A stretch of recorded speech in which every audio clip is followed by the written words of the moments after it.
minha gente tântrica, querida, amada, gente gostosa, bem-vindos e bem-vindas, mais um episódio inédito do seu videocast preferido, Prazer Tantra comigo, Rosana Cidrão, Rosana Jaya, como você quiser me chamar, é sempre uma alegria te receber aqui.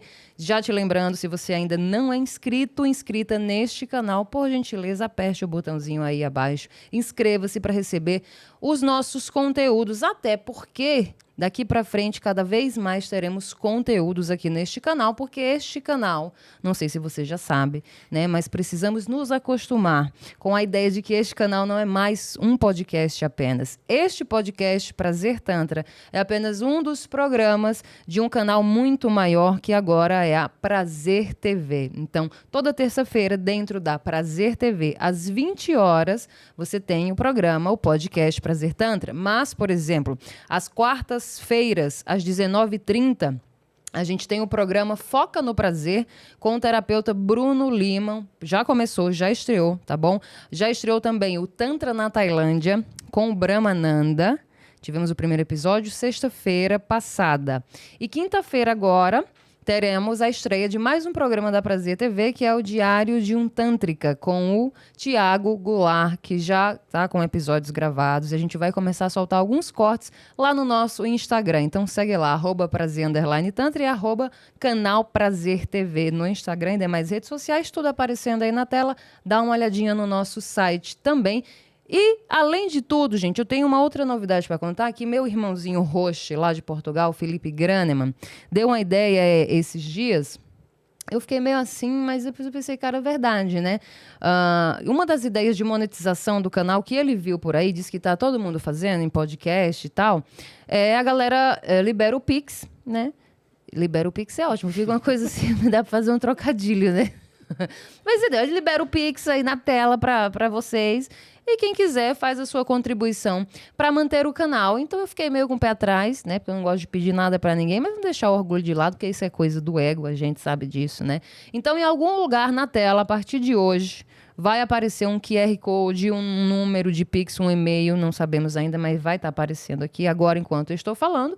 Você que acompanha esse canal aí que já tem 2 anos e agora esse início desse novo projeto de expansão que é a Prazer TV, você quer apoiar a Prazer TV como um espectador e não como um patrocinador necessariamente, você pode ir fazer a sua contribuição de quanto você quiser, quando e se você quiser. E quem não quiser também, gente, não tem problema não, porque os conteúdos continuam aqui gratuitamente. Então é isso, essa também é uma novidade que a gente vai inserir aqui no nosso canal daqui para frente. Dito isso, vamos apresentar nosso convidado de hoje. Temos um programa inédito, uma pessoa que nunca esteve aqui. O nome dele é Luiz Henrique de Vitro Gomes, conhecido espiritualmente como Asmita Bhairava. Falei certo? Bhairava. Recebeu os sânias do Antafirak, meu querido Antafirak, da Escola Mahara, onde também se formou como terapeuta tântrico. Ele é proprietário de uma clínica ali em São Caetano, é também terapeuta multidisciplinar, dedicado ao autoconhecimento e ao bem-estar integral. Ele é formado como analista corporal, também tem coaching pelo IBC e também atua como acupunturista, quiropraxista, mestre em reiki e massoterapeuta. Atualmente aprofunda seus estudos na área física e energética como graduando em educação física, unindo aí o conhecimento científico com um olhar espiritual. Além de seu trabalho terapêutico, Luiz está se dedicando ao livro Emoções que Transformam, no qual atua como coautor pela editora Fortunato. O nome dele é Luiz, né? Eu chamo ele de Luiz, querido, que foi meu aluno lá na Escola Mahara, na formação em terapias tântricas, porém o Luiz ele já tem aí uma bagagem de uns anos, inclusive quando ele entrou na formação ele já tinha a clínica dele, já atendia, então assim, querido, é um prazer receber você aqui para a gente falar de um assunto que, apesar de a gente estar pincelando sempre aqui, nós nunca nos aprofundamos nesse podcast, por incrível que pareça. Então, primeiramente, bem-vindo, muito obrigada por aceitar o nosso convite. De coração por ter tido a oportunidade de te conhecer, né, por intermédio da escola. E foi uma excelente professora que ensinou a parte prática pra gente das gratidão. Massagens. Gratidão. E hoje a gente falou... Hoje não, né? Já vem um tempo que a gente vem tentando aí acertar essa entrevista, né? Bater as agendas e tudo mais.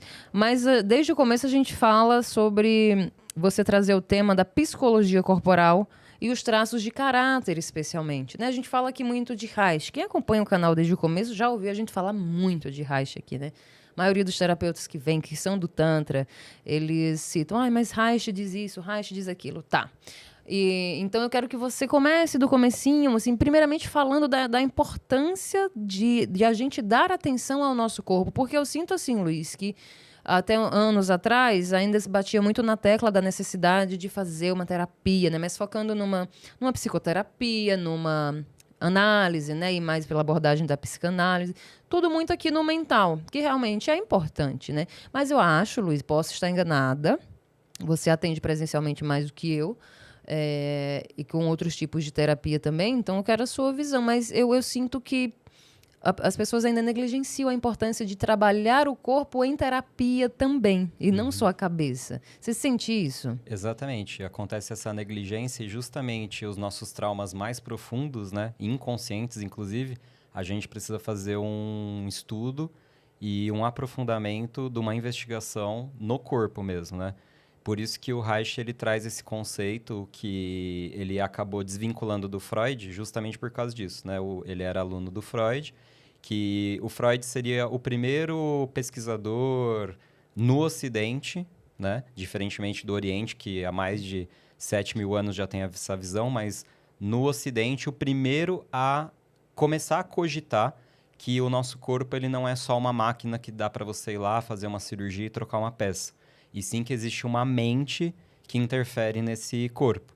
E aí, através disso, ele começou a falar, olha só, através de algumas terapias, técnicas, né, e até da livre fala, conforme a pessoa está falando ali no divã, a pessoa chegava a algumas conclusões e, através dessas conclusões, ela começava a entrar em remissão até algumas doenças, como existem alguns casos do Freud com gagueira, com pessoas que vieram da guerra e não conseguiam mais mexer a mão, com paralisia ou gagueira, e através de hipnose e as próprias técnicas de psicanálise que ele desenvolveu, ele conseguia fazer com que a pessoa se curasse. Então, ele começou a vir com a teoria de que o nosso inconsciente, ele é capaz, sim, de influenciar o nosso corpo. Onde que acontece a briga entre o Freud e o Reich? Quando o Reich vem com a teoria de que o inconsciente ele não influencia o nosso corpo, e sim, o nosso corpo ele é uma manifestação do nosso inconsciente. E existe uma correlação 100% literal. Então, o Freud ele acreditava que existia a influência. O Reich fala, não é uma influência, é 100% literal. Então, quando você vê uma pessoa que está com câncer, uma doença, se você perguntar para ela se ela quer estar com a doença, é claro e obviamente que ela vai falar que não. Só que, de alguma forma, inconscientemente, o corpo dela gerou aquela doença, aquele tumor, etc., no corpo dela. E, hoje em dia, os oncologistas cada vez mais, né? Inclusive, tem um livro que chama Remissão Radical, que fala sobre isso, que é um estudo bem aprofundado do quanto o câncer, o gatilho inicial, é um trauma, uma questão emocional. E a gente também tem a medicina germânica, através das 5 leis da medicina germânica, que é do Dr. Hammer, né? Que ele traz também esse conceito de que toda doença, né, principalmente os cânceres, de uma forma geral, os tumores, acontecem como raiz oriunda de um trauma. Ele seria o gatilho para ter uma multiplicação descompensada das células, que é o que a gente chama de tumor, nódulo ou câncer. E aí é assim que acontece essa briga, porque o Freud ele vinha com uma linha que era assim, ou você concorda comigo 100% ou então você está fora. Isso aconteceu com o Jung também, né? Sim. Que veio com o inconsciente coletivo e outras teorias, e aconteceu com o Reich. E, através do Freud, a gente tem aquelas 3 fases, que é anal, fálica e oral. Só que o Reich, ele traz 5 fases, que seriam os traços de caráter, né? Que nós vamos falar também daqui a pouquinho. Mas, então, assim, por essa abordagem, a gente pode dizer que toda doença, ela tem cunho emocional? Toda ela, assim? Na minha opinião, do que eu tô atendendo já há 8 anos, né, como terapeuta integrativo, eu afirmo de forma ambulatorial. Né, prática, que sim, toda doença tem um fundo emocional. Aí tem como a gente comprovar isso cientificamente? Eu não consigo comprovar, mas do que eu percebo, geralmente quando a pessoa vai abrindo a vida dela, tal, você vê que ou ela tá num trabalho que é totalmente desprazeroso para ela, né? Inclusive ontem eu estava ouvindo uma aula falando que 93% das pessoas trabalham justamente com o que é totalmente desprazeroso para elas, não tem o mínimo de prazer no trabalho. Relacionamentos, né, que estão totalmente doentios, descompensados, abusivos, relacionamento amoroso mesmo, né, controladores. Sim. Então também família, a pessoa não se dá bem com o pai, com a mãe, com o irmão. E aí você vai vendo que toda doença realmente vai ter como o índice, né, o início ali, um gatilho emocional. Aí é claro que eu sempre explico para os pacientes, é como se fosse assim, uma grande pressão de água, e a gente pode imaginar uma barragem.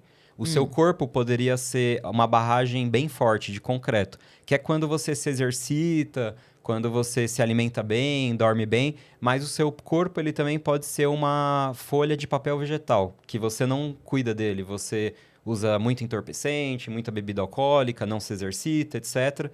Só que, na verdade, o que vai fazer a barragem estourar ou não é a água que está dando a pressão.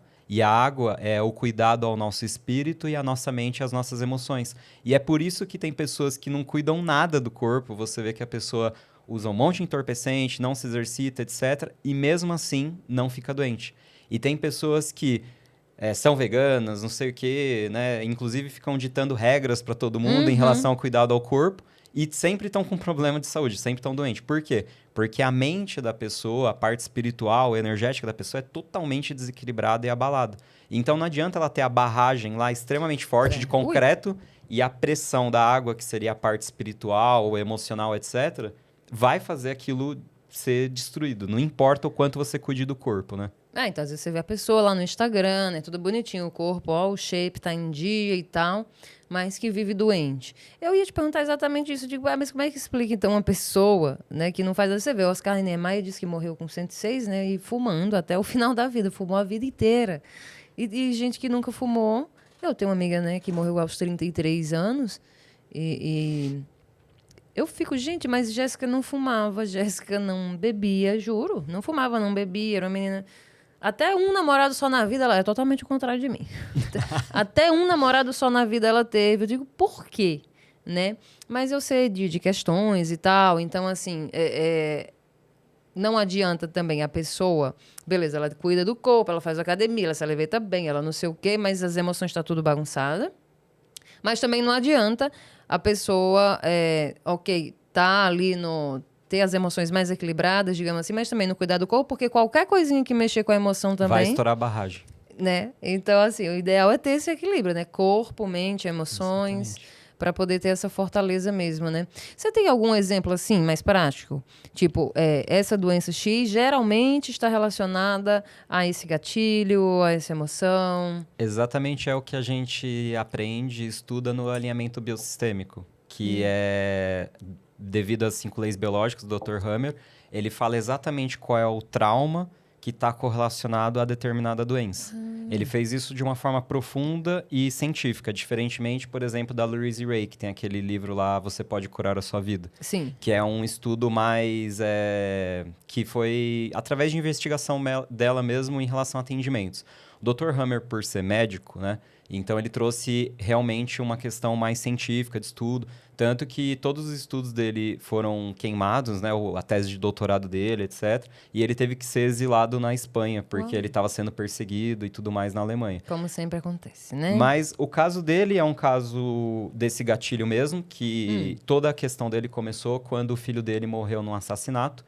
E após o trauma do assassinato do filho dele, em alguns meses, ele desenvolveu um câncer no testículo e a esposa desenvolveu um câncer de mama. O que acontece? Ele começou a descobrir que o câncer de mama está diretamente correlacionado a algo foi tirado de mim. Então, esse algo foi tirado de mim, por isso que muitas mulheres que passam por abuso, então o que foi tirado dela? Por exemplo, a dignidade, alguma coisa, câncer de mama. E por que ele não teve... Por que ele teve câncer de testículo, ela não teve um câncer no útero, né? Se tem a ver com o filho e tal. Porque é a nossa percepção que cria a doença. Então, a percepção dela foi... Algo foi tirado de mim e nunca mais vai ser substituído. Como existe um vazio, eu preciso preencher esse vazio. E aí, como que preenche? Através do tumor, das células se multiplicando. No caso do Dr. Hammer, é câncer no testículo, porque a percepção que ele teve em relação ao trauma foi... Eu preciso ter outro filho. para substituir esse. E aí, por isso que o escroto dele começou a ter o tumor na região do escroto e não no caso dela, que foi no peito. Então, tem essa nossa questão da percepção. Então, na verdade, segundo o alinhamento biosistêmico, o que cria a doença não é o trauma em si, e sim a percepção que eu tenho do fato do que ocorreu. E aí, por isso que uma mentalidade forte, mesmo que você passe por traumas, que agora a gente pode estar pensando, tá, e uma pessoa que passa por inúmeros traumas, que foi criada no lixão, que às vezes ela não tem essa percepção de que aquilo foi ruim para ela, sim, que aquilo fortaleceu ela, que tornou ela uma pessoa resiliente. Por isso que a gente tem, por exemplo, um caso dentro do empreendedorismo do Geraldo Rufino, um homem preto, de origem humilde, que comeu comida do lixão e que hoje em dia é bilionário. Então, assim, Adoro ele. Ele interpreta a realidade como que tudo aquilo foi benéfico para ele. Ele fala, o maior mentor, o maior coaching que eu já tive na minha vida foi a minha mãe, que fazia eu acordar cedo e trabalhar. Então, é muito em relação à nossa mentalidade, né? De fato, porque se eu fico na lamentação a vida inteira, porque eu fui pobre, vai fazer assim, vai fazer assado e não sei o quê, não vou sair do lugar e vou estar ali sempre me alimentando dessa sensação de tristeza, coitadinho de mim, poxa vida, né? Não negando o sistema como ele funciona, mas aí se eu não cuidar de mim, o sistema também não vai cuidar não, ninguém vai cuidar. Então, muito legal isso, né, cara? Porque as pessoas não têm ideia. Porque no final das contas, Luiz, a gente está falando de quê? Você cria a sua própria realidade. Exatamente. Né? Só que aí vem um médico, né, com uma abordagem científica, tá, para tratar de traumas especificamente, mas em outras palavras, está dizendo você cria a sua realidade. Então, você pode ter a mesma vivência, né? 2 irmãos cresceram no mesmo ambiente, mesmo pai, mesma mãe, e ter personalidades totalmente diferentes, né? Um se dá super bem na vida e o outro não, por quê? É a percepção de cada um. Então, você cria a sua realidade. A ciência vem através de abordagens diversas, cada vez mais, comprovando isso, não é mesmo? Exatamente. E, assim, em relação à parte que a gente pode pensar em repadronização corporal, né? Que eu acho que quando a gente recebe uma sessão de Tantra, é como se acontecesse uma desfragmentação do disco rígido, né? Parece que as coisas vão tudo pro lugar. Eu acredito que eu posso falar por mim mesmo, que eu tinha uma doença que, em teoria, pela medicina é incurável, que é a estenose de uretra, que é um estreitamento na uretra. E através do tratamento com o Tantra, foi suavizando, fui fazendo outras técnicas terapêuticas também, mas eu tenho certeza absoluta que o Tantra foi um grande caminho para eu receber essa cura, né? Que seria considerado um milagre, assim, a medicina fala que não tem cura. E através de técnicas alternativas, integrativas, como quiserem chamar, incluindo o Tantra, eu consegui que a doença parasse. Ela não chegou ao ponto de fechar totalmente a uretra, que é o que a medicina fala que é inevitável de acontecer. E também essas técnicas do Tantra e outras terapias, mas também a sua crença, né, de que daria certo. Uma das coisas que aconteceu bem recentemente foi que eu estava lá em Aparecida do Norte e eu simplesmente cheguei lá na frente da imagem, algo me tocou e eu falei assim, olha, eu prometo que eu vou vir para cá a pé. Não sabia nem como eu iria fazer. E aí, durante as nossas férias desse ano, aconteceu que essa questão minha de saúde ficou bem agravante.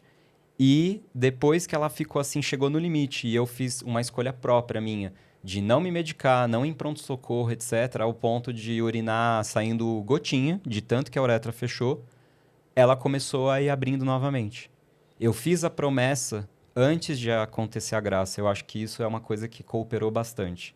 Eu prometi que eu iria ir até Aparecida com um aparelho urinogenital masculino na mochila, agradecendo pela minha cura, sem nem ao mesmo ter alcançado a cura ainda. Mas no final das contas, quem faz o milagre é você. A sua cabeça. E aí agora aconteceu, né? E a gente vai pagar a promessa. Eu e a minha esposa. Aí você prometeu com ela, você prometeu isso? Não, ela você estava sabendo dessa... Ela resolveu ir junto. Ah, tá, ela que decidiu. É, ela que decidiu. Imagina, não, eu prometi que eu vou com a minha esposa. A gente vai fazer o caminho da fé, né? Então a gente Que já está lindo. se preparando, compramos os equipamentos, né? Que não pode subestimar. A gente comprou lá os cajados, tem as meias específicas. Vocês vão quando? Calçado. Que não é da minha conta, mas... Na Páscoa, Semana Santa. Ah, porque vai chegar lá no dia da Páscoa. A minha comadre, que quase faleceu mesmo, não é exagero. Ficamos 15 dias muito difíceis no meio do ano passado. E mandaram chamar até os pais dela, do Ceará, para vir se despedir. Também foi um milagre, assim. enfim, a minha grande amiga, minha melhor amiga, minha comadre, a esposa dela também fez uma promessa para Nossa Senhora Aparecida para irem a pé lá. Então, elas estão vendo a data para pagar a promessa, porque graças a deusa está aí. Mas eu penso sempre, cara, é isso, é o que você... Não é só o que você pensa racionalmente, óbvio. O que a gente pensa conscientemente não é nada. Por isso a importância da terapia, para a gente entender o que está lá no inconsciente, né, Luiz? Sim. Porque já o nome está dizendo, é inconsciente. Eu não tenho consciência disso. Então, se eu não tenho consciência, eu posso estar, de repente, manifestando alguma doença ou algumas doenças no meu corpo e não estou entendendo por quê, né? Porque não se trata só de falar positivo ou de pensar positivo. Se trata de tratar as suas questões e observar o corpo falando. Olha, porque se tem um sintoma... O sintoma é o corpo falando, não é, Luiz? Sim. Ele está dizendo alguma coisa. Tá querendo né? te trazer uma informação. Sim. Tanto que naquele livro A Doença como Caminho fala que a doença é uma manifestação das nossas sombras, né? Que dentro da psicologia analítica é aquilo que a gente reprime. Então, tudo que a gente reprime, não adianta a gente reprimir porque é uma mola, né, sendo comprimida. Uma hora aquilo vai trazer uma informação. Sim, Né? Então, vai vir para o nosso corpo. Em relação a essa questão de espiritualidade, fé, você imagina... Eu sou engenheiro de formação. Então, tem muitas coisas assim que, para mim, é bem difícil eu conseguir admitir e conseguir acreditar, porque a minha mente foi pautada muito numa mentalidade assim muito racional. Sim. Né? Só que, por exemplo, uma coisa que aconteceu bem recentemente é a questão de que, muitas vezes, quando eu ia atender, as pessoas citavam que quando eu atendia existia um mentor que me ajudava que é extraterrestre. Aí eu... Putz, isso pra mim é bem, assim, forçado, assim. Só que isso aconteceu 1, 2, 3, 4 vezes, até chegar ao ponto que uma pessoa chegou a desenhar. E aí depois eu fui atender uma vez um médium um dia e ele falou que eu tava atendendo com esse mentor. E quando eu mostrei o desenho, ele falou... É exatamente essa pessoa que eu... né, esse ser que eu tô vendo com você. E aí eu falei... Não tem como negar algumas coisas, né? Inclusive, agora tá tendo muitas aparições, tá? Eu nunca estudei sobre ufologia e tudo mais, né? E aí, o meu único peso na consciência era que, assim, eu falei... Nossa, eu dei o nome da minha clínica com um nome voltado pro Tantra, né? Shiva Senshin e tal. E aí, agora eu tô tão conectado a essa linha aí da parte da ufologia, né? Como que... Aí, graças a Deus, eu fui numa palestra que tem uma casa espiritualista aqui em São Paulo, lá no Jabaquara, que chama Casa do Consolador, que é da doutora Mônica de Medeiros. E lá ela fez uma palestra com a mentora dela, que é a Sheliane, que é uma extraterrestre, digamos assim, que ela traz a canalização dessa mentora. E aí ela abriu no final para pergunta, né? E aí ainda bem que eu pude fazer a pergunta e perguntei assim, seria, por exemplo, o Shiva... um extraterrestre também, um ser mais evoluído de uma outra dimensão. Ela falou exatamente isso. Falou assim, no meio da palestra, um monte de gente, ela falou, na verdade, o que os povos antigos chamavam de deuses, simplesmente são seres de outras dimensões, outras galáxias, que são tão evoluídos que vêm para a nossa esfera aqui, para o planeta Terra, para trazer o conhecimento, né? E não é à toa, então, que ele trouxe o yoga, trouxe toda essa parte que cura muitas pessoas também, né? Total. Você conhece o Bachar? Não conheço. Eu não sei o nome do homem que canaliza, né? Mas eu vejo as canalizações no TikTok. E é também um extraterrestre, e assim, muito interessante. Eu vou mandar pra você. Manda pra dar uma olhada. Eu amo, eu não passo um vídeo. Quando aparece pra mim, eu já sei que vem coisa boa ali, né? De como ele explica tudo de forma muito simples. E fala justamente disso, né? Batendo sempre nessa tecla de que a realidade é como a gente a enxerga, como a gente... A questão da percepção que você falou, Sim. né? Mas no setting terapêutico, Luiz, o que você tem recebido mais? O que você observa mais que tem chegado de demanda? Porque você falou, né, em relação, né, as pessoas estão, em sua maioria, em trabalhos que elas odeiam, vivendo relacionamentos tóxicos com a família, com o marido, com a esposa, enfim. O que você recebe mais, então, de queixa nesse sentido no seu consultório? Olha, o que a gente mais recebe lá, porque as pessoas elas vão inicialmente só achando que vai ser uma massagem, alguma coisa correlacionada com a dor. Então, o que a gente mais recebe lá é dor na lombar, por causa da questão da quiropraxia, etc. E casos de ansiedade e depressão.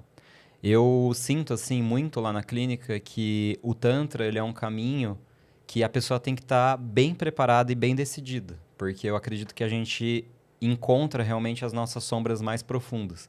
Então, mentalmente, eu meio que vou classificando os clientes para o que eles estão prontos. Porque muitos deles, quando eu toco no assunto, você acredita que isso tem um fundo emocional? A pessoa imagina, não tem nada a ver com as minhas emoções. Eu já fui no médico, tem a ver com esse exame aqui que eu trouxe e tal. Então, a pessoa não está aberta. Né? Então, eu até criei uma teoria que eu falo que são as 7 camadas da cura. Que aí, dependendo de qual estágio a pessoa está de nível de consciência, eu sei o que eu vou oferecer para ela. Isso é bom, hein? É. Isso é bom mesmo, porque senão a comunicação ela é ineficiente, né? Você não consegue ajudar a pessoa. Então eu falo assim que a camada número 1 é a camada física, que seria a pessoa que só está pronta realmente para um tratamento médico convencional. Não adianta você falar para ela de acupuntura e tal. E o mais louco é que a pessoa só vai de uma camada para outra, ou quando ela está sofrendo absurdamente, ou nos casos mais raros, por uma expansão de consciência, que é assistindo uma palestra, um podcast e tal, que seria ir por causa do amor, né? Sim. Geralmente a pessoa vai porque, assim, ela é tão resistente, tão cética, não tá aguentando tanto mais aquela dor que ela procura uma acupuntura, uma massagem e tal. Sim. Então eu chamo a camada número 2 de energia. Aí a camada número 3 seria a questão da pessoa começar a mudar os hábitos dela.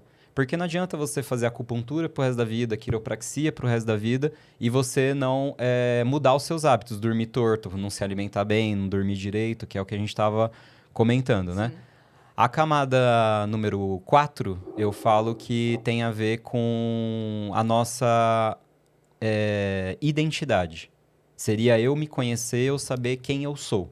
E aí que entra a questão da análise corporal, dos traços de caráter, para eu entender quem eu sou. Se eu sou mais esquizoide, mais oral, mais psicopata, mais masoquista, mais rígido, que são os traços do Reich.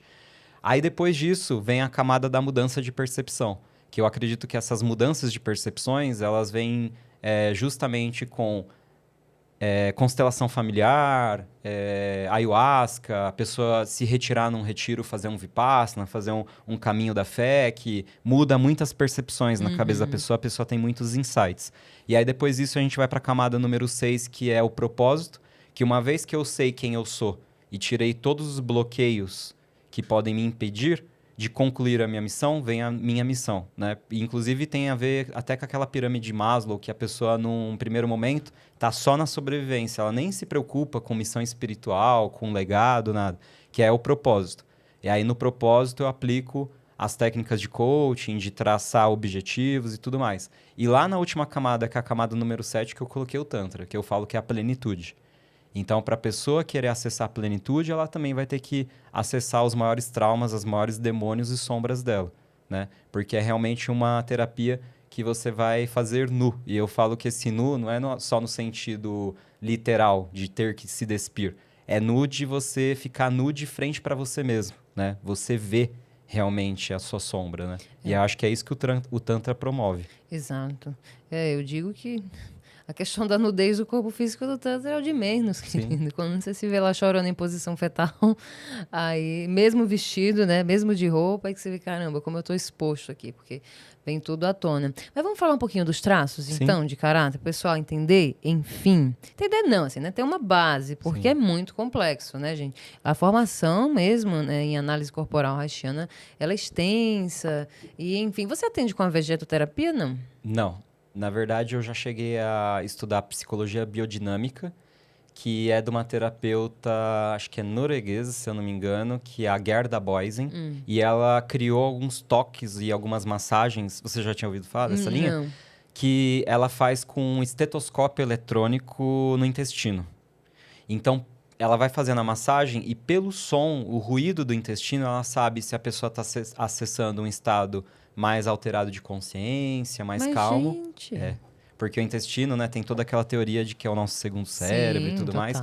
E ela tem toques específicos para quando a pessoa é esquizoide, oral, psicopata, masoquista e rígido. Então, seria mais ou menos como se fosse a massagem ayurvédica, que você vai fazer a massagem para o Pitta, Vata, Kapha, dependendo da constituição bioenergética. Então, ela foi aluna, né, do Reich, e depois ela criou as massagens. É uma outra linha, mas a vegetoterapia eu não aplico, não. Mas vamos falar dos traços, então. Né? Você estava falando de Freud, 3 fases, aí veio o Reich, 5 fases. E aí, o que é que são essas fases? O que é que elas têm a ver com o desenvolvimento da nossa sexualidade? O que é que acontece quando a gente fica fixado numa fase ou outra? E os nominhos também, né? As nomenclaturas. Certo. E a gente começa pelo esquizoide, que ele é desde o momento da nossa fecundação até mais ou menos 1 a 3 meses de vida. E durante essa fase, o grande trauma do esquizoide é a rejeição, né? Ele se sentiu rejeitado pelo mundo. E todo grande trauma é igual como se fosse o Homem-Aranha. Grandes poderes trazem grandes responsabilidades. Todo grande trauma vai trazer também para aquele traço de caráter superpoderes. Então, o esquizoide, ele acabou se sentindo rejeitado, porque toda vez que ele se movimentava no útero, dava um soquinho, um chutinho, e por um acaso a mãe sentia medo de estar grávida, ela comprimia o útero. O útero ficava comprimido e frio. Então, ele foi aprendendo a não se expressar. Logo, a energia saiu toda do corpo, então toda a energia sexual dele não está no corpo, a energia sexual está toda na cabeça. Então, geralmente, as pessoas que têm o traço de caráter esquizoide, elas têm o corpo bem longínquo, assim, com muitas quinas, bem magro, e parece o famoso pirulito, né? A pessoa tem a cabeça bem grande, parece desproporcional ao corpo. E é um corpo que parece que quando você vai abraçar ou tocar, ele vai até quebrar, de tão frágil que ele é. Só que devido a esse grande trauma da rejeição, e de a pessoa ficar tanto no mundo dela, no universo dela, ela acaba se tornando uma pessoa extremamente criativa, com ideias fora da caixinha, com ideias disruptivas e com raciocínio lógico-matemático super aflorado, né? Então, dentro da análise corporal, um pouco diferentemente da psicologia corporal, especificamente do Reich, acredita-se que a gente é um determinado traço e que a gente não vai conseguir mudar durante a vida. A gente simplesmente precisa lidar com aquele traço que nos pertence. Já quando a gente une a análise corporal com, por exemplo, a teoria do Antar do Psicotantra Express, a gente conseguiria diluir, dissolver essas proteções musculares e energéticas para que a gente conseguisse acessar o verdadeiro self da pessoa, a verdadeira essência. Porque o que acontece é que o esquizoide ele vai criar uma couraça ocular, né, nos olhos e em toda a região craniana aqui até a base da nuca, né? Sendo que essa região aqui do bigode, digamos assim, até para baixo e pescoço, a gente já entraria no traço de caráter oral. E aí, quanto mais a pessoa sentiu aquele trauma, menos vai acontecer uma poda neural quando ela for começar a se tornar oral. Como diz já o nome poda, viria da palavra das plantas mesmo, né? Podar, jogar fora. Quanto mais aquele trauma ficou forte no inconsciente daquele corpo, olha só, no inconsciente daquele corpo, a mente moldou o corpo a ser daquele formato, como se a pessoa fosse só uma massinha que a mente ou o inconsciente vai dando forma de como ela quer aquele corpo. Então, o corpo foi criado daquele jeito para proteger aquele ser, para sobreviver, né? E aí, o que acontece é que acontece a poda neural quando ele começa a entrar na fase de se tornar oral. Então, quanto mais ele viveu isso, menos poda neural tem. Logo, as conexões vão ficar mais fortes e ele mieliniza a conexão neural. Então, mielinização do neurônio seria ter como se fosse um isolante. Um fio é de cobre, eu coloco um isolante de plástico para aquela conexão ficar mais forte. Quanto mais ele sentiu o trauma da rejeição, mais essas conexões vão ficar fortes.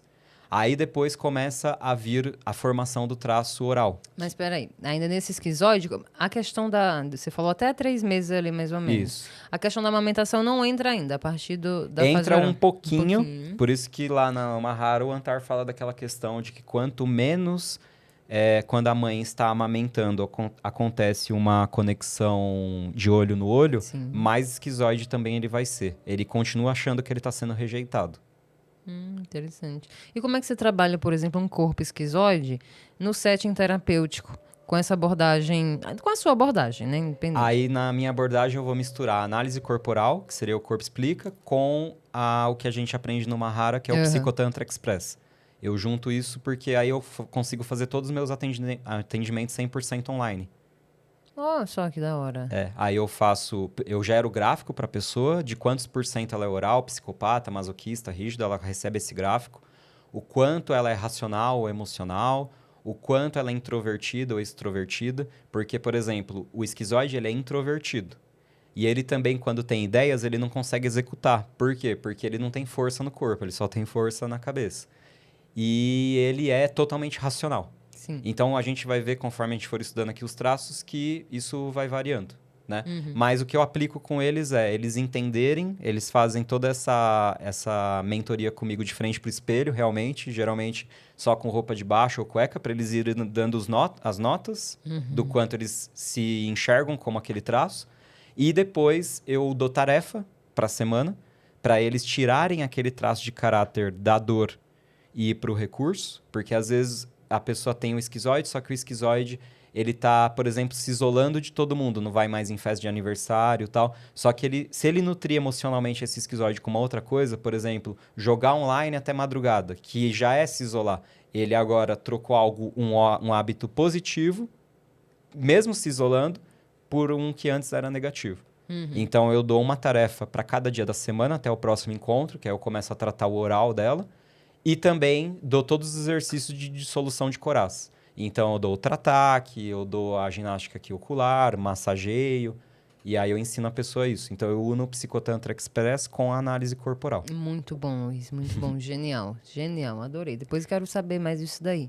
Mas vamos para outra fase, então, né? Porque ainda tem algumas aí, Isso. bastante. Então, Aí lá. o oral, ele, diferentemente do esquizoide, ele vai ser emocional. O esquizoide era racional. O oral vai ser emocional, vou explicar o porquê. Ele continua não tendo pernas para fazer, então ele não tem força para executar os sonhos que ele tem. E ele é extrovertido. Aí eu vou explicar o porquê. Então, a gente falou que ia mais ou menos até 1 mês, 3 meses, né? O que acontece é que aí desse 1 mês a 3 meses, o universo daquele ser não é mais o útero, e sim o vínculo entre ele e a mãe. Então, tudo que aquele ser que está em construção vê como universo é ele com a mãe.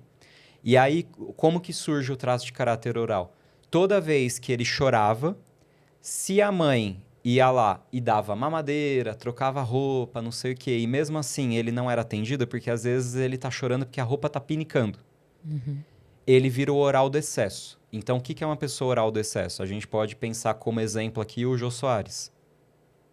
Bem fofinho, molinho, etc. Agora, se ele tava chorando e a mãe não ia lá dar atenção para ele, sabe quando a mãe tá cansada, já tá de madrugada, ela já levantou 2, 3 vezes para amamentar, né? Se sei. E aí ela não aguenta mais, aí virou oral da falta. Então, o oral, na verdade, pela análise corporal, é o único traço que ele se divide em 2. Ele pode ser tanto do excesso quanto da falta. Nenhum outro traço tem essa ambiguidade. E aí, por que chama oral? Porque a única forma daquele ser comunicar ao mundo o que está acontecendo é através do choro. Tanto que as mães, quando elas vão começando a ficar boa no choro, elas falam, esse choro é porque ele fez cocô. Esse choro aqui já é o chorinho da fome. Então, o oral, quando a pessoa tem um pico de oralidade, que a gente chama, ele vai se tornar um ser extremamente expressivo.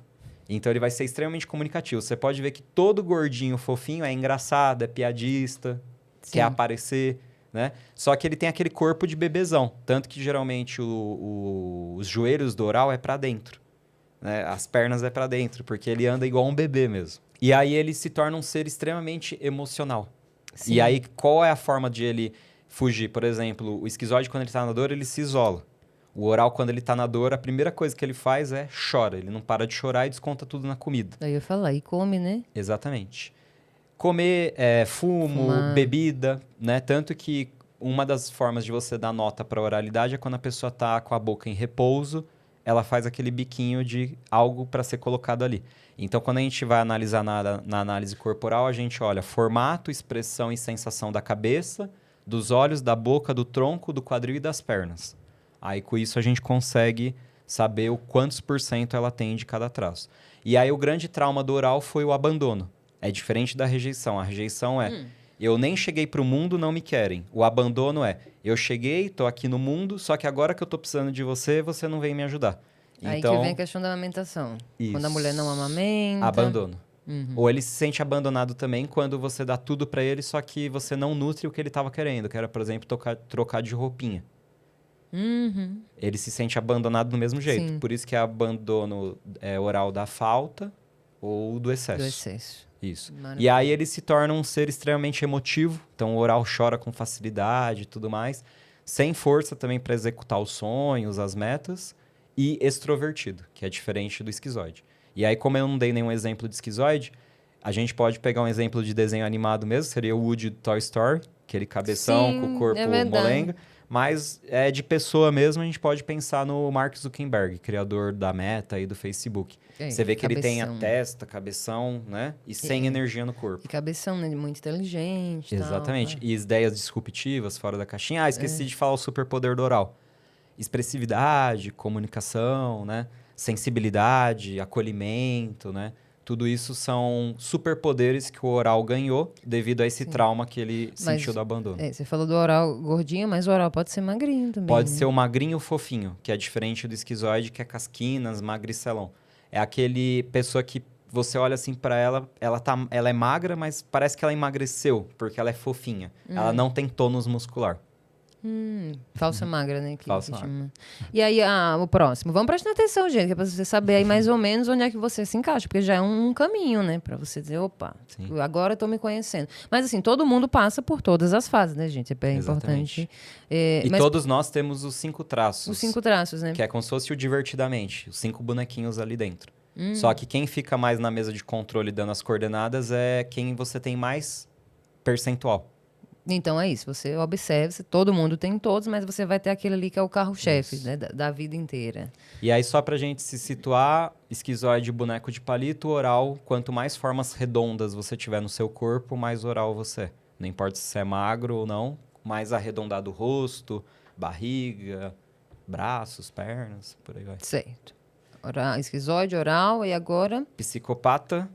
Okay. Esse do psicopata é polêmico, assim, o pessoal confunde, Exatamente. né? Então, aqui o psicopata tem uma certa diferença, né, Luiz? Explica aí. Desde que a gente tá acostumado a... Eu falo que o psicopata é igual lá o Harry Potter, quando ele não quer ser da Sonserina, ele fica Sonserina não. Quando eu falo psicopata, ninguém quer ter pico de psicopata. Mas o psicopata, ele também tem os superpoderes dele, que eu vou falar agora. Bom, psicopata, pensando no formato do corpo, formas triângulo invertido. Tanto no rosto, tronco... As pernas, a panturrilha é um triângulo, a coxa é um triângulo, né? Exemplo de alguém famoso psicopata, Cristiano Ronaldo. Sempre quer parecer maior do que é, então você vê que o Cristiano Ronaldo ele é um triângulo. Nunca reparei, vou reparar. Ele é um triângulo, né? E abre as pernas para se expressar. Donald Trump também é um triângulo invertido, né? Então são pessoas famosas com grande traço de psicopatia. Então, o esquizoide, o mundo dele era útero. Oral, o mundo dele é a relação dele com a mãe. Psicopata, o mundo é ele com as pessoas ali que estão em torno, porque o grande trauma do psicopata foi a manipulação. E por que acontece isso? Sabe quando a criança começa a fazer gracinha? Que aí o pai ou a mãe chama e fala assim, quer ver? Ele aprende a dar beijinho. Aí pede pra ficar dando beijinho ou tchau. Quando a criança não faz, ela não recebe os aplausos ali da plateia. Quando ela faz... Aí ela recebe. Inconscientemente, ele grava no corpo dele. Então, quer dizer que eu só tenho utilidade quando eu faço? Então, ele se sentiu manipulado. Esse é o grande trauma do psicopata. Atenção, pais e mães. Que isso é muito comum de fazer com tudo. Sim, né? Porque geralmente você chama, a criança pede pra ela bater palminha ou dar o beijinho, ela não dá. E o que você faz com a criança? Acho que hoje ele não quer. Isso é por volta de que idade? Isso daí a gente já tá falando entre 1 ano e meio, 2. Tá. 1 ano e meio, 2, 3, que é quando a criança começa a andar, fazer as gracinhas, né, as brincadeirinhas e tudo mais. E aí o que acontece é esse trauma da manipulação, então ele aprende a manipular. Todos os traumas, quando eles vão para essa dor, que nem o esquizoide, ele rejeita para não ser rejeitado. O oral, se ele tá num relacionamento amoroso, antes de ser abandonado, ele já abandona a pessoa, ele sai fora. Porque o trauma dele é ser abandonado. Então ele fala, eu abandonei, por uma questão de ego. O psicopata ele vai manipular as pessoas, né? E aí ele pode manipular através do vitimismo e tal, ou ele pode fazer essa manipulação do ponto de vista positivo, que a gente chama de persuadir ou dissuadir. Quando eu persuado alguém, eu faço ela fazer algo que é bom para ela mesma. Então, o psicopata ele é um excelente vendedor, um excelente líder. Então, eu falo, Jesus foi um grande psicopata. Todo grande líder tem um traço de psicopatia muito grande na forma de constituição corporal, porque ele tem um poder de articulação com as pessoas, de convencimento muito forte. O psicopata, diferentemente do esquizoide, ele também é extrovertido, então ele não fica para dentro, ele quer falar. Também não tem forças para fazer, então você pode ver que geralmente os líderes, eles têm inúmeras ideias, só que é o outro que vai executar para ele. Os discípulos. Exatamente. Interessante. E ele é extrovertido, já falei, e ele é racional. Então, ele toma decisões muito frias. Então, as pessoas falam, ele é frio, ele é psicopata, ele não tem coração. Mas, assim, eu tenho empresa. Atualmente, a gente está num processo de contratação de colaboradores. E muitas vezes, você não manda uma pessoa embora, ela pode colocar o barco inteiro a perder. Então, às vezes, por dó, por pena da pessoa, porque tem família, porque tem filho. Tá, se ela continuar aqui na empresa, a família de todos vai ficar sem ter o que comer. Então, quando você é um líder, infelizmente, você tem que tomar algumas decisões que, em teoria, são frias. Sim, né? concordo. Porque pelo bem do coletivo, Então, do todo. eu precisaria de uma pitada de psicopatia, de repente, para lidar, que eu sou muito emotiva, mas enfim, é interessante. Aí tivemos esquizoide, oral, psicopata. Eu acho que você é oral com esquizoide Oral, e rígida. não, com certeza. E rígida, tem rigidez também, que a gente vai chegar lá. Vamos chegar lá, mas oral com certeza, Luiz. Não é de hoje que eu sei, certeza total. Aí não fui amamentada, tudo, né? Tudo foi batendo. O bingo, a cartela lá do bingo eu bati, da fase oral. E agora E aí é importante falar da mielinização também, né? Que o esquizoide era crânio, olhos, o oral sim. a gente tava aqui na boca, pescoço, o psicopata é o peito. Como que é o peito? É o peito, os braços, é a questão da articulação, né? Tanto que quando eu vou te convencer, eu tenho que usar as mãos e tudo mais. E o triângulo, né, que você falou. E o triângulo. Mas esse triângulo pode ser assim ou assim também? Sempre invertido. E o triângulo invertido sempre. Sempre invertido. Aquele homem que é o Y. Exatamente. O psicopata, ele é um grande galã, seja homem ou mulher. Sabe um homem ou uma mulher que você fala, ele nem é tão bonito assim, só que... A lábia. É a lábia, exatamente. Então, ele é um grande camaleão. E, inclusive, o psicopata, ele usa os outros traços dentro da cabeça para fazer o que ele quer. Por exemplo, o psicopata, ele não consegue chorar, porque ele é frio. Mas ele pode convencer dentro da sua cabeça o traço de caráter oral a chorar para convencer uma pessoa a fazer o que ele precisa. Sim, se for bom para ele. Mas não sente, não? É uma pessoa assim que, tipo, consegue se relacionar, tem um casamento, por exemplo? Sim, porque lembra que a gente não é 100% nunca nenhum traço. Ele pode até ser o pico, mas ele vai ter também percentuais de emoção e tudo mais. Não se assuste, galera. Também não vai virar um monstro, né? Exatamente. Então, esquizoide é o crânio. O oral é a coluna cervical e o psicopata a coluna torácica ou dorsal. Tem gente que chama de coluna dorsal. Perfeito. E aí o próximo? Masoquista. Que o grande trauma dele foi a vergonha, ou mais especificamente a humilhação. Ele se sentiu humilhado. Porque o masoquista, a gente está começando a entrar na fase de desfraude. E a mãe começa a provocar o masoquista, a criança, no caso, né? A não andar mais de fralda. Só que ele não consegue ainda ter controle total do esfíncter anal. E aí aqui eu vou até dar uma dica olhando então para aquela câmera. A fase adequada de você tirar as fraldas do seu filho é quando ele consegue já subir uma escada sem segurar no corrimão. Porque aí o controle pélvico dele, principalmente do esfíncter anal, já está 100% desenvolvido. Aí está no momento de você começar a propor para a criança tirar a fralda. Enquanto ele precisa de apoio para se guiar, a estrutura das pernas, do esfíncter anal e peniano ou vaginal tá sendo construída ainda. Então, ele não tem controle total daquela região. Luiz, muito bom. Em caso de desfraude, aconteceu no tempo dele. Foi natural e foi muito tranquilo, né? As pessoas ficam, não vai tirar. Eu falei, calma, vai dar tudo certo. E deu tudo certo. Mas sim, continue. Então, essa fase ali do desfraude e tal, entra a questão da humilhação, da vergonha, em que sentido? Porque ele não consegue controlar o esfíncter anal, a mãe tira a fralda, ele tá no meio do parquinho brincando, daqui a pouco faz cocô. E as crianças falam, nossa, que cheiro ruim, quem que fez cocô? E aí ele começa a se sentir humilhado. Então, o grande trauma do masoquista foi a humilhação. Exemplo de pessoas famosas que são masoquistas é o Datena, Dilma Rousseff também. Pessoas que têm o formato do corpo quadrado. Então, o oral é o gordinho redondinho. Sim. O masoquista é o gordinho quadrado. Você vê que ele tem musculatura, tem tônus, só que não é aquele tônus de bem definido, né? Músculo mesmo. Ele é duro. Nunca pensei dessa comparação de uma Rousseff com Datena. Fiquei aqui pensando, realmente, né? Um formatinho muito específico, assim. Mas tá, isso na questão do corpo. Mas e no dia a dia, na vida adulta, como é que isso se Na manifesta? psique, quando ele tá na dor, ele é o famoso, não só em sentido figurado, mas também literal, joga merda no ventilador. Então, o masoquista, ele aguenta muito coisas de todo mundo. Ele fica servindo de pinico. Lembra que, olha só, sempre essa metáfora da merda, do xixi, ele fica lá ouvindo, ouvindo, ouvindo, só que aí quando ele explode, porque assim, o masoquista, ele é emocional, assim como o oral. Só que o oral, quando ele tem a emotividade dele, ele chora, ele se expressa. O masoquista, ele fica guardando, guardando, guardando, guardando. Tanto que o masoquista, ele é introvertido, assim como o esquizoide. Ele fica lá no mundo dele. Só que o masoquista já é o primeiro traço que tem pernas para executar. Então, ele é um ótimo planejador, é o superpoder dele. Por que, Luiz, que ele é um ótimo planejador? Porque ele tem medo de que as coisas deem merda. Então, E ele passa sempre vergonha de não. planeja tudo, extremamente resiliente. Então, o masoquista, ele tipo, aguenta muita coisa, muita porrada, né? Tanto que a gente tem música também para os traços de caráter. Então, por exemplo, o esquizoide, a gente pode pensar naquela música dos Mutantes lá. Ando meio desligado. Sim.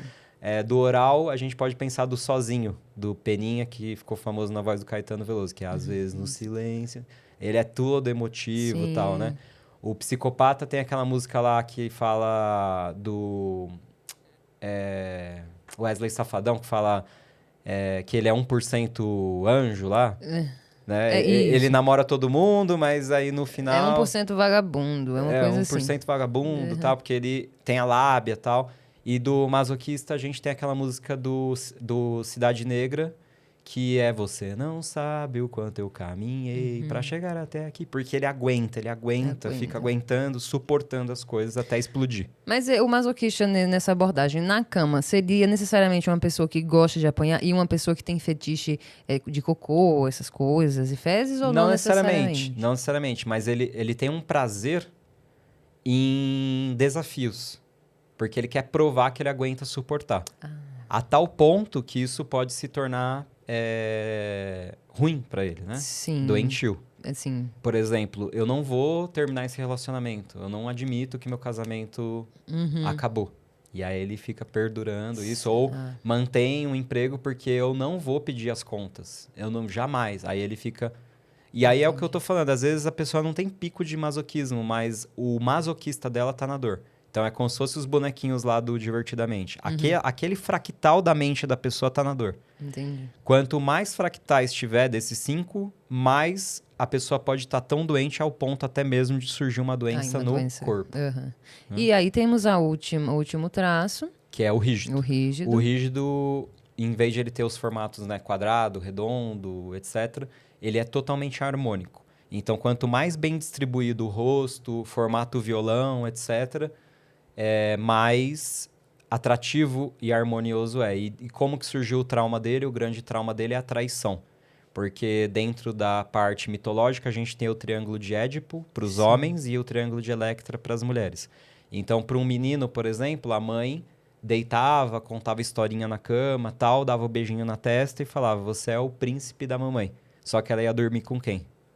Com o pai. Então, ele se sentiu traído. Sim. E a mesma coisa para as mulheres. E aí, qual é a forma de ele tentar fazer com que a mãe tenha uma relação sexual com ele? Deixando o corpo dele sexualmente atrativo. Então, os rígidos, eles têm o corpo muito sensual. Já viu pessoas que nem precisa treinar? A pessoa já é gostosa, né? Sim, tem gente que vem, sexy, né? A gente naturalmente, fala, vem de né? fábrica, né? Exatamente. Que ódio. É por causa disso. Aí o grande problema do rígido é com o perfeccionismo. Você pode ver que as pessoas que são muito bonitas, geralmente elas nunca se acham bonitas.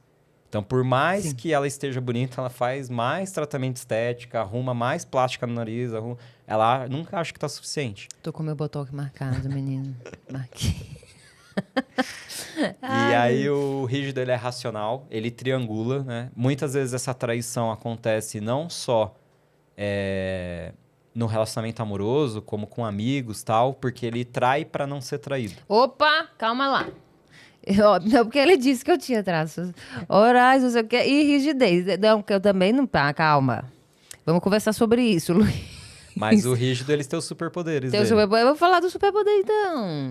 É um corpo já próprio, né, para atividade física, adora atividade física, exercício, etc.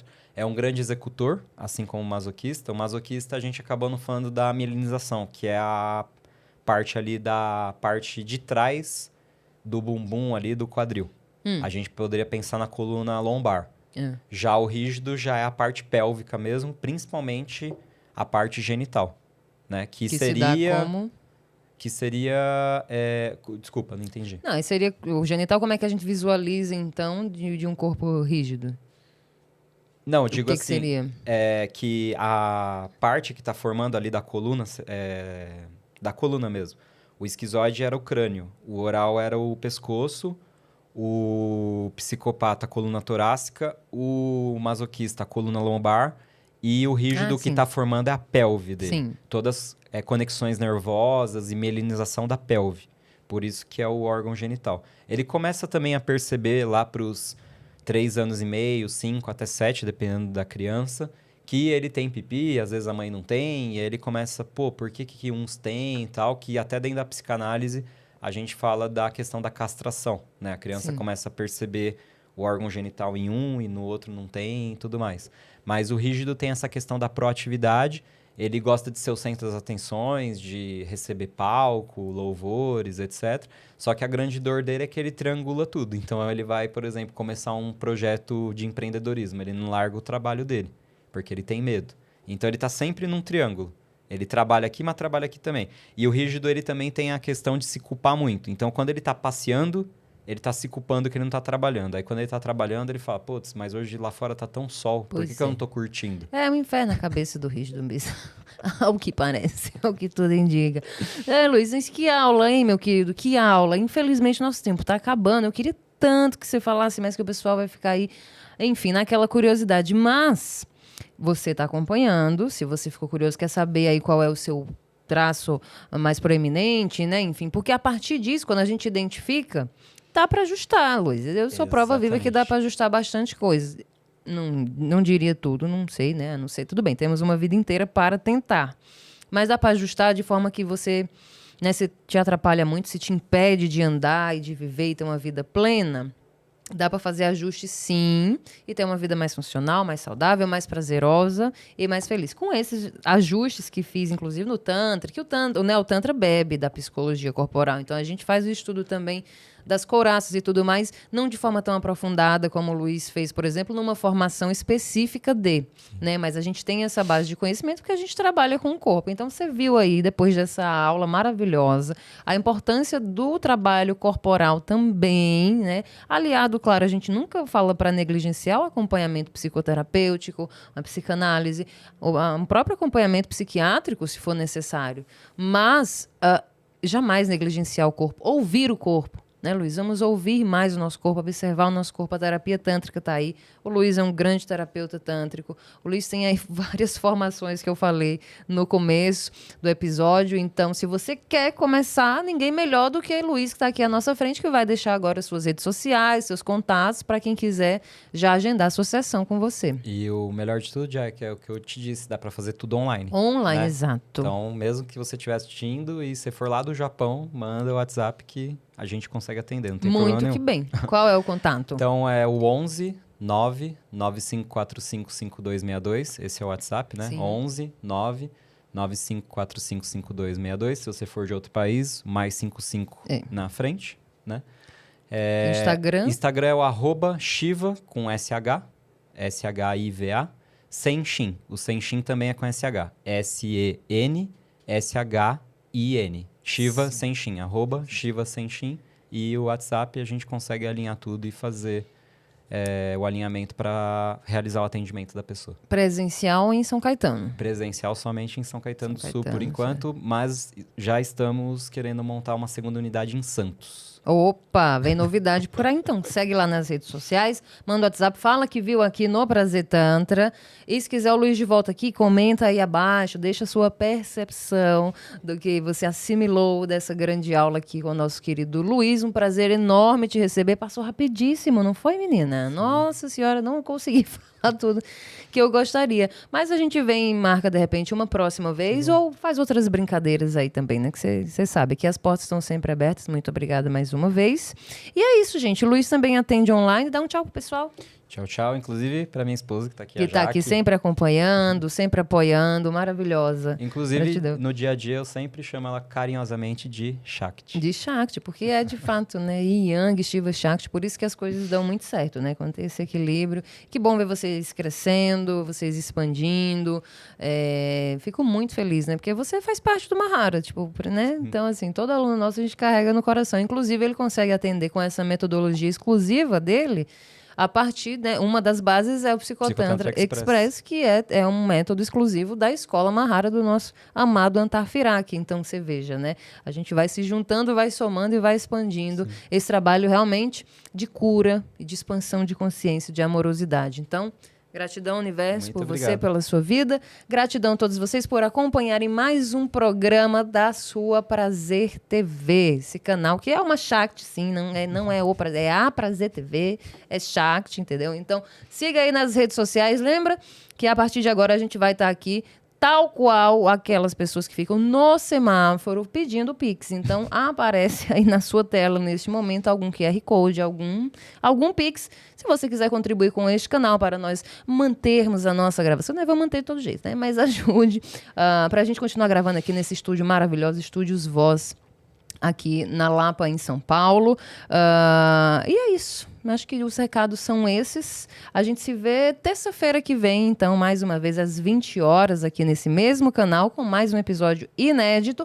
E teremos, durante a semana, toda a programação aí da Prazer TV, com os nossos apresentadores do Brasil e do mundo também. Felipe Graneman também vai ter, inclusive, um programa só dele aqui, hein? Vai estrear em breve, e muitas outras pessoas. Quer saber tudo? Acompanha nas redes sociais. Então é isso, a gente fica por aqui. Para você, uma boa noite, bom descanso, aquela semana com muito prazer e com muitos orgasmos. E até terça-feira que vem. Tchau, tchau.